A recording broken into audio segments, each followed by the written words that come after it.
güzel ya. Şu havanın güzelliğine bakın. Ya tam bir Chicago akşamı yani. Çok güzel. Kapitalist bir insanım işte ben. Böyleyim. Hemen fotoğrafımı da çekeyim. Metroya geldik. Gün sonu. Bugün Brown Line'dayız. Kahverengi line'da. Şöyle bekliyoruz. Fena değil bence şu an burası. Açık hava falan. Saat 7 oldu, artık otelimize dönmenin zamanı olduğuna karar verdik. Çünkü korkuyoruz. Bizi korkuttular. Chicago'da gece içeride kalamayız. Otelimize gideceğiz. Uslu uslu oturacağız. Yarın yine sabah 6'da kalkıp gezmelerimize devam edeceğiz.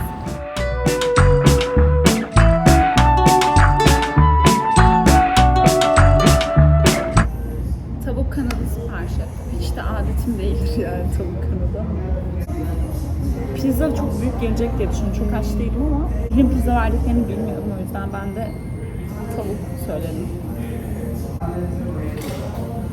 Bakalım nasılmış. Ya, pizzacı hani ama niye tavuk söylediysem yani şu an.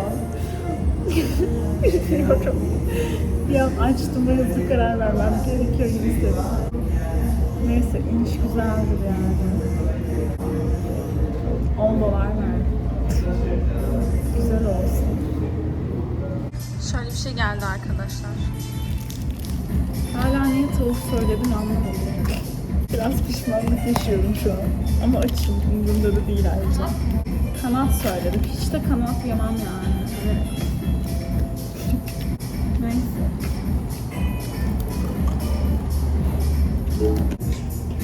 Ben niye az önce pizzacıya gelip tavuk kanadı söyledim ya? Yani niye böyle bir şey yaptım şu an yani? Hayatımda yediğim en sert tavuk.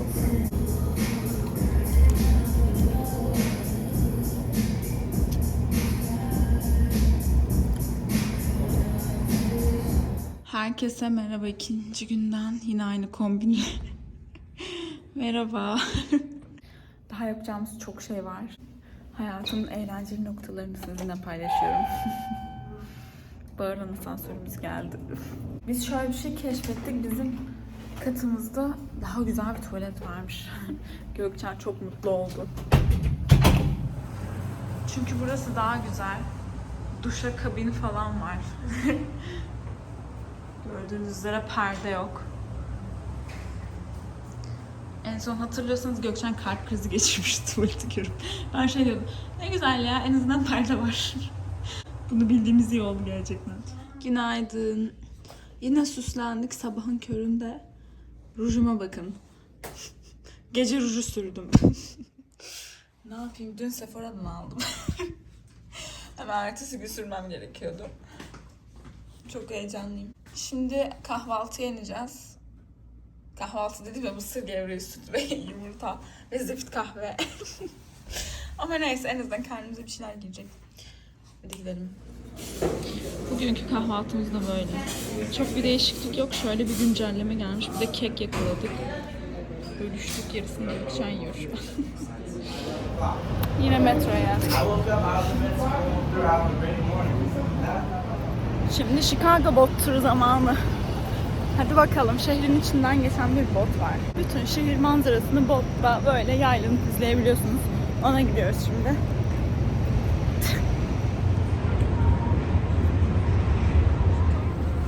Botumuz bu. Bayağı büyükmüş ya. Bundan daha büyük. There you find additional seating as well as our restrooms. Most importantly, you will find our bar. Yeah, there you go. Nicely done. Well, my name is Spiro. I'll be your tour guide. Spiro, that's me. Lifelong resident of Chicago, born and raised here. I've been here for the last 43 years. Look at these buildings. Just by looking at them, you're going to learn a lot. And just by looking at this building, you'll know It's an older building. How do you know that? Well, materials, for one. The surface of the building covered with terracotta tile. This building, about 100. Question, why are we building office buildings in Chicago in the early 1920s that look like European cathedrals? Well, the city and the country were building. How do you know that? Again, materials. The surface of the building covered with reflective glass. Corncob Towers here on our right. Very iconic buildings here in Chicago called Marina City, designed by Bertrand Goldberg. Bertrand Goldberg, a bit of a social scientist trying to change the way that people live. You see, back in the 1960s, not a lot of people lived downtown. They'd work here and then they'd go home to the suburbs. So Bertrand Goldberg built Marina City as a city within the city with our river walk, which we started in the early 2000s. This is a great example of a positive loop. As more folks come down to the river, the more interested they are in keeping the river clean. And shapes up at the top. You can see this building, again, covered with reflective glass. Again, you know that's a newer building from the 1920s, and then that annex and the roof were added to it in the 1980s. Now, when you take a look at the section from the 80s, you'll see it's built with modern materials and in a modern technique. We're going to look at a style of architecture that we're going to see over and over again on our tour. This big wide building here on our left with a little green pyramid on the top, catching a lot of sun. Let's look at some of the details first. You'll see soaring vertical lines. Now we call that time frames or the roaring 20s. So every time you see a building with soaring vertical lines, setbacks at the top, you'll know all the merchants in Chicago would shop for goods for their stores back in the early 1930s. Out in front of the building, you'll see there are these pillars with busts of some famous American merchants. Some names you might know. Chicago, sort of the beating heart of the United States. Everything coming in and going out from right here in Chicago. Now, this is Fulton House. It used to be a cold storage warehouse back in the 1890s when Chicago had the nickname of Hog Butcher to the World. Down on the south side of the city, we have the Union Stockyards. Literally millions of heads of livestock would pass through those gates every year. Dollar units down here on the river. So it seems like Harry had a pretty good idea. When we do, I'll tell you more about it. Every house has its own little front lawn, right? There's even a balcony, right? The river's a feature, it's a selling point, not something to turn your back on. So as we do our own turnaround, I'm going to step away from the mic. If you have any questions for me, I'll walk around and be happy to answer them for you. But now, it's a fantastic time to head down to Ray at the bar. Nothing makes you feel more like you're on vacation than having in Flux. Şöyle bir evde yaşamak isterdim. Güzel ya. Rehberimiz çok güzel şeyler anlatıyor. Tüm binaları, kimin yaptığını, hangi yılda yapıldığını, kaç milyon dolar olduğunu falan. Teşekkürler. This is another example, and by going through them one by one, we can see how architecture has evolved here in Chicago. Well, the Great Depression, followed by World War II. Not a lot of building boxes. That's sometimes what they call this style of architecture, black box modernism. So to review, that's our evolution of architecture. We started off with buildings that look like cathedrals here in Chicago, moved into Art Deco in the Roaring 20s, then in the river. It's a map of the river. That orange brick is this building. It's a You Are Here map. Really helpful for anybody who gets lost, right? Jump in the water, swim over, figure out where you are. Now, over on the right, you might have noticed you can look straight underneath the buildings into the train lines. I always imagine that the Joker must have been so upset when he opened up his bags of cash and just found our old mail, right? But when we had a horrible disaster here in Chicago, which might have been the best thing that ever happened to our city. Nod your head, Texas. So there were burning tornadoes time together. And wouldn't that be the real tragedy? I think so. City, right? 1960s, live your whole life in your pajamas. Well, same guy, 20 years later, same idea, right down to the place to park your yacht. This one's called River City. Now, what's the big breakthrough here? Well, back in the 1920s, agriculture. Which begs the question, why are we building statues to Roman goddesses into this day? Remember the Burj Khalifa in Dubai, the world's tallest building?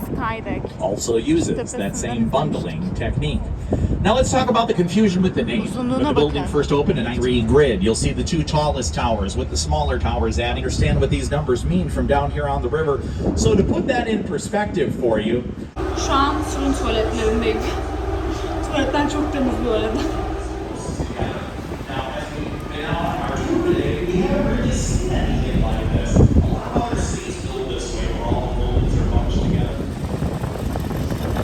everybody feeling? You guys having a good time? Bible style. You know what it's from? Early 1920s. This is Tribute 9. That doesn't count. This is the third tallest building in Chicago. However, this is the tallest top in that cylindrical shape. But as we do our final turnaround out here on the lakefront, also now is a fantastic time to head hi to Ray. It is last call for the restroom. Şu bina ne kadar estetik. Bir daha söyle, ne yapıyorlar? Amerikalılar ne yapıyorlar? Amerikalılar şapkasının üstüne gözlük koyuyor. Yeah. American culture. O yüzden biz de yapıyoruz. Keşke benim de gözlüğüm olsaydı. Al diye. Ne oldu şimdi? Sadece gözlüğümün üzerine takmak için ama. Ay pardon, şapkamın üzerine takmak Her için. şey güzellik için Şov arkadaşlar. için. Bu tura da vlog çekmeye geldik zaten. Önümüzde Ne diyorsun?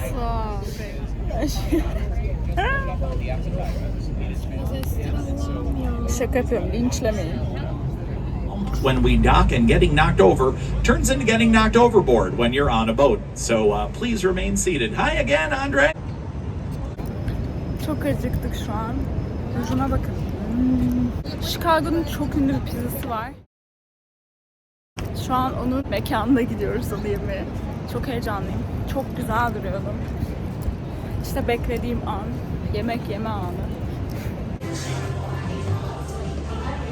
Sıra var burada. Demek ki çok popüler bir yer. Çok sıra varmış. Şu an oturduk bekliyoruz. Masanın boşalmasını. Fiyatlara baktık. Tek bir pizza bir kişilik $11'mış. Ki bu çok iyi. Yani dün o iğrenç tavuğa $10 vermiştik. Biz burada tatlı da gömeriz. Her şeyi yaparız. Ve çok güzel bir mekana benziyor. Umarım lezzetlidir. Çok heyecanlıyım. Yemek. Geldik. Ortam çok güzel, masalar çok şirin. Şuradan geçince çok güzel bir ara var. Şöyle bir masaya oturduk. Hoş, VIP masasıymış. Orası daha güzeldi. Geldik şu an bu masaya oturduk. Az önce başka bir masaya oturmuştuk ama bizi kaldırdı, pardon falan diye. Bu masa daha güzel dedi ama bence orası daha güzel. Orası tam bir Amerikan restoranı. Tam yani çok güzel. Neyse olsun. Şu an yandakilerin pizzasını çeksene. Bir kişilik pizza.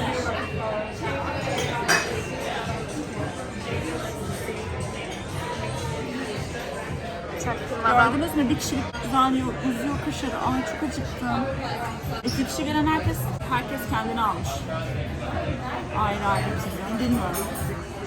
Çok açım. Garson geldi, dedi ki pizzanın olması 35 dakika sürecek. Ya Rabbim sabır. Çok açım. Çok açım ya, inanamıyorum. Neyse, olsun gelsin de.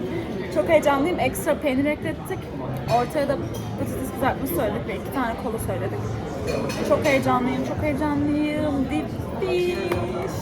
Ne zamanı? Yeni yemek aynı çok mutlu oluyorum ben yani. Çok seviyorum yemek yemeyi yani. 35 dakika bekleyecekmişiz pizzalarımızı. 35 dakika. Yani demek ki adamlar uğraşıyor yapımı için. O yüzden lezzetli bir şey olduğunu ümit ediyorum. Ama adam dedi ki önce kolaları getireceğim, sonra patates kızartmasını, sonra pizzaları getireceğim. 35 dakika sonra. Dedim ki lütfen patatesi ve pizzayı aynı anda getirebilirsiniz. Çünkü patates yersek ya midemize bir şey yer kalmazsa. Değil mi Gökçe? Harika bir diş ses. Asla konuşmuyor. Heyecanlıyız, bekliyoruz. Hadi bakalım. Pizzamız geldi. Çok güzel duruyor ya. Çok mutluyum. Vlog kadın. Yaşasın, pizzam geldi.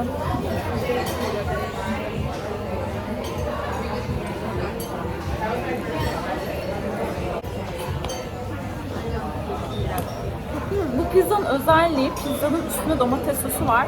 Pizzanın üstünde peynir yok. Peynir pizzanın içinde. Ve çok ilginç yani. Ama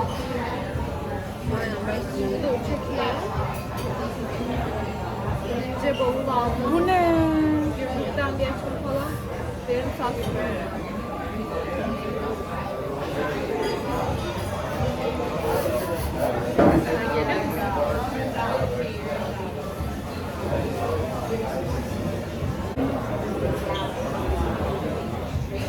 Zorlamayın. Peynir bombası. Yaptırma. Ne kadar güzel bir şey ya. Böyle bir şey yemedim. O kadar güzel ki şu an.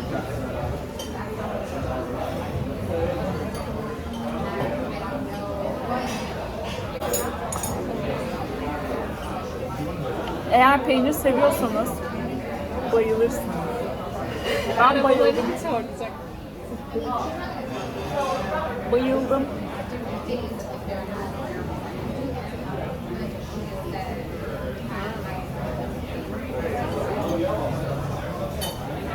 Çok güzel, çok güzel. Çok güzel.